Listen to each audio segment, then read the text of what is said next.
Hi everyone! Welcome to 7th grade language arts. So let's get started. No chewing gum in class, no snacks during class, and of course adhere to the school dress code. Obviously I'm just kidding, this is virtual school, so chew gum when you want, eat what you want, when you want, where you want, and of course wear whatever you want. I like to get class started with a little warm-up to challenge our brain. So usually I'll put something up like this while we're chatting in the chat pod waiting for class to start. It's optional. These are wuzzles that I'm going to show you right now.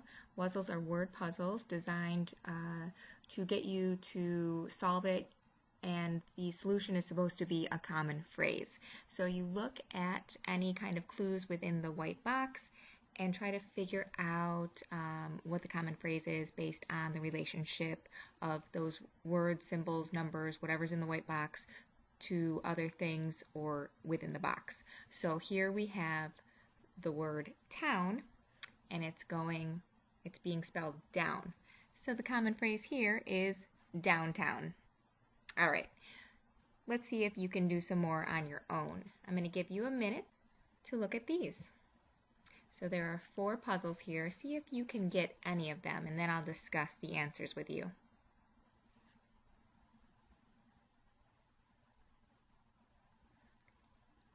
So just some ideas to consider. Where are the words within the box?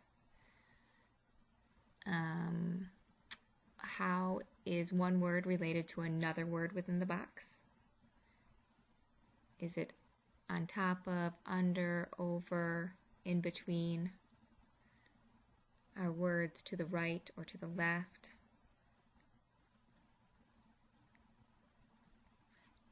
Okay, so let's look at number 1. If you got counting on you, you're correct. Number 2, that common phrase is just right. Number 3, the common phrase here is high tide, which depending on where you live in Florida, you might be familiar with that.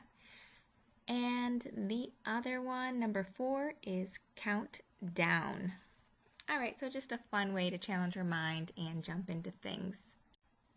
Now, for the main part of our lesson, here is an overview, our agenda for this lesson for language arts.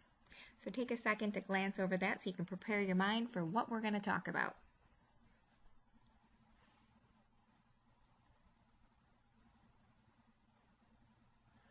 All right, moving forward. So, like it said on the agenda, I'm going to introduce myself. I'm Miss Jones. I'm your language arts teacher. Here are some pictures of my family and some of my friends. You can take a glance at that. I have 2 brothers. I have a daughter. Basically, my family and friends are my life. So, here's a little bit more about me, a little bit more focused. I'm from upstate New York, but I'm a Southerner at heart. I never want to move back to a snowy area again. This is my 9th year teaching. My daughter, as I mentioned before, is 1. For fun, I enjoy running. I love reading, movies. I'm pretty creative. I like to paint. My favorite animal is an elephant, and like I mentioned before, my family and friends are my world. Now on to the more important stuff, the language arts curriculum. So this probably looks familiar to you since we've already been in school for a few days now. Here's an example of a calendar or planner. As you may have already noticed, some assignments are multi-day lessons. So your planner will show that by adding a number after the name of the lesson. You will need to determine a stopping place in the lesson each day, or else you will finish in one very long day. So that's up to you to pace yourself and decide, okay, I'm ready to pause this lesson and I will finish it the next day, or however many days are allotted for that lesson. Once you click on your lesson, you will be brought to something that looks like this. Off to the left, you have a breakdown of the lesson, and then off to the right is the actual lesson. And you'll also notice across the bottom there are helpful icons that can help you through the lesson. One of the ones that I'd like to point out is the third one in. It's the backpack. That has a list of materials you will need during the lesson.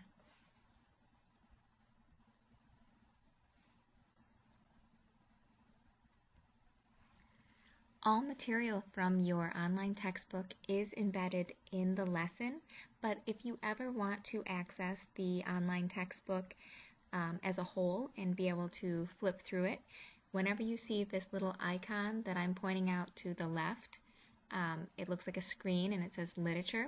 You are welcome to click on that, and that will take you to the online textbook outside of the Connexus lesson that you're working on, and then you can access everything within the textbook. So just a good thing to know.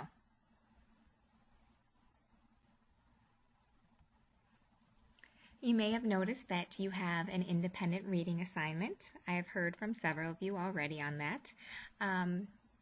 For your independent readings assignment, you are going to pick a novel that interests you and also relates to the big idea or question within the unit. So just go ahead and read over the requirements for that. It's very clear within the unit. And if you have any questions at all, please feel free to send me a webmail or call me, and I will be happy to help you with this process. While we're on the topic of independent reading, here are 3 books that are being showcased for the Books Alive Book Club. Perhaps this will give you an idea of a book that you could pick for your own independent reading, or maybe you'd like to join the Books Alive Book Club fun. So there's some information provided for you. Just contact Mrs. Sosa if you'd like to join the book club. And now back to our course. Let's look at assignments, specifically quizzes and tests.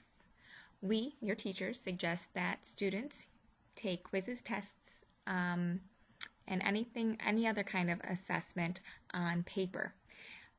Leave the screen open on the computer, then have the learning coach look over the assessments before submitting the answers online.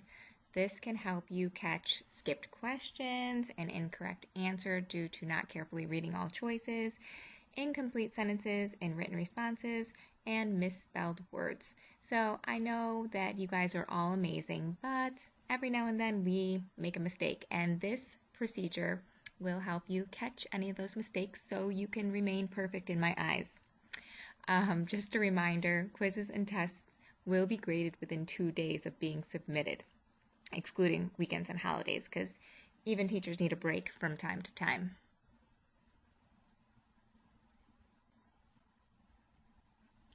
And now on to our Write to Learn program. Some of you love writing, others dread it. I will say that to become better in anything, whether you are already a well-written author, or if you kind of dread it because you don't feel like you're the best writer, practice, practice, practice. The more you write, the better you will get. So this Write to Learn program is crucial. And anytime you want to become an expert in something, I don't know if you know this, but you need to practice for at least 10,000 hours. So that means all those experts that you look up to, whether they're authors or athletes, they have been doing what they do, and they are successful at it because they have done it for over 10,000 hours. So if we want to strengthen our writing, we're going to have to work at it. This Write to Learn program will provide you with opportunities to write and receive instant feedback. So please be sure to complete all Write to Learn assignments to ensure success in the class. All right, on to portfolios. Please make sure you save all portfolios all year. They're a biggie. Portfolios count as 25% of your language arts grade. So when you submit a draft, or if we're reviewing each other's drafts in a peer edit session, take that feedback and work it into your final draft so you can make your writing stronger. And here's the big one. Plagiarism of any kind on any assignment will result in a grade of 0. Multiple plagiarism infractions will result in administrative action. So let's just avoid that altogether. Plus, I'm your language arts teacher. I want to hear your voice. I want to hear your authentic thoughts. I don't want to hear you quote someone else's ideas and copy them word for word and fill your paper with that. I'm here to learn more about you, so let's just avoid plagiarism altogether.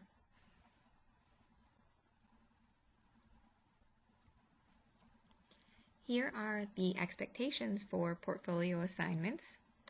Please use only 12-point black Times New Roman font. Please label the document as last name, first name, unit number, lesson number, .doc. We need to know what assignment we are grading. So for all of your teachers, that's going to help them. Sending a document titled with just your name is not appropriate. Use complete sentences, correct spelling, and correct grammar, please. Submit all portfolios to the Dropbox. We, teachers, do not accept any work submitted for offline grading. Ignore that option in the lesson if it appears.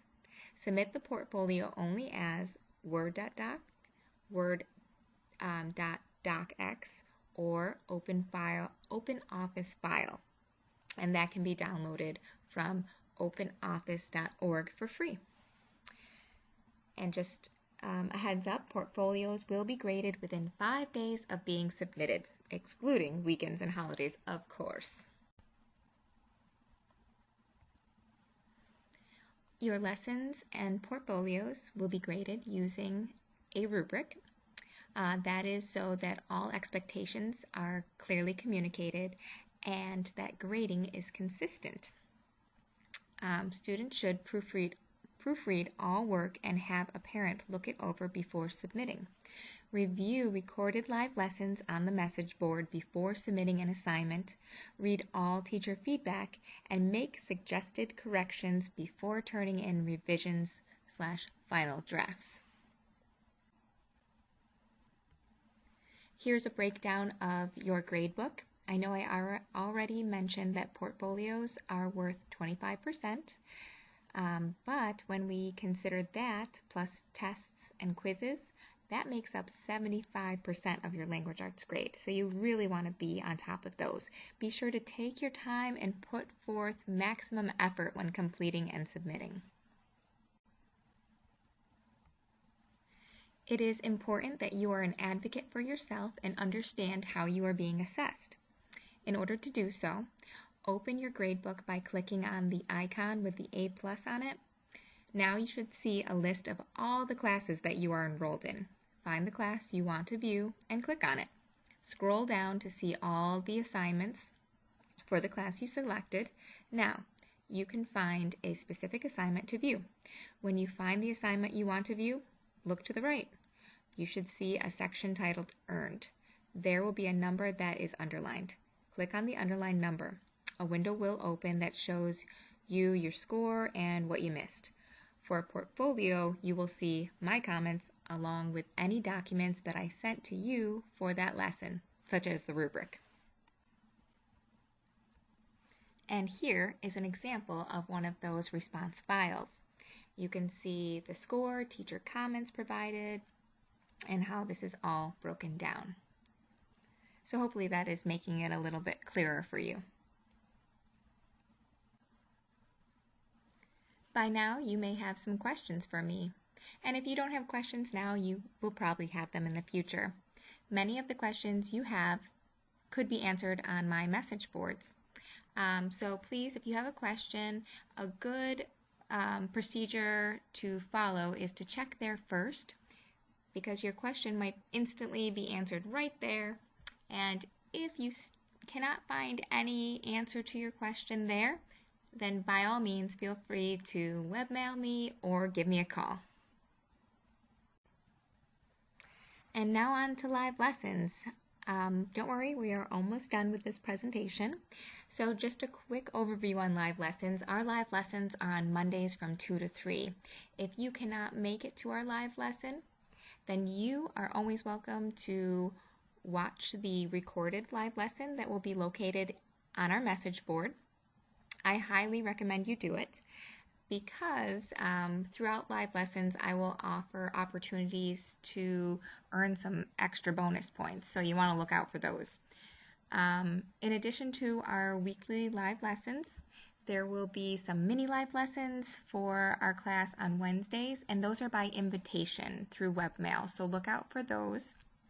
And usually I'm inviting you just to enhance a skill. So if you're not receiving them, don't worry.